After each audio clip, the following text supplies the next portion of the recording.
How do we get full value out of the content review activities in Quizlet? One of the activities available is Quizlet WRITE. So if I click on it here, what happens is the student sees the question up here and then they have to write in the correct answer.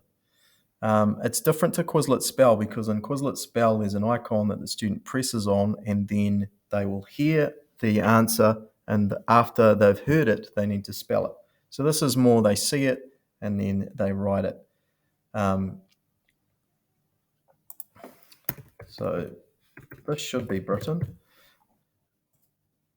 Oh, it's Great Britain. Override. You can override if it's semantics, like that.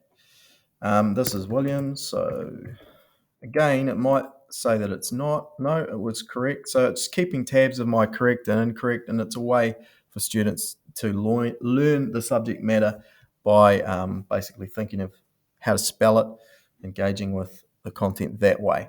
Notice if the answer requires a macron for Te Reo Māori, they just have to go and click on the macron like that.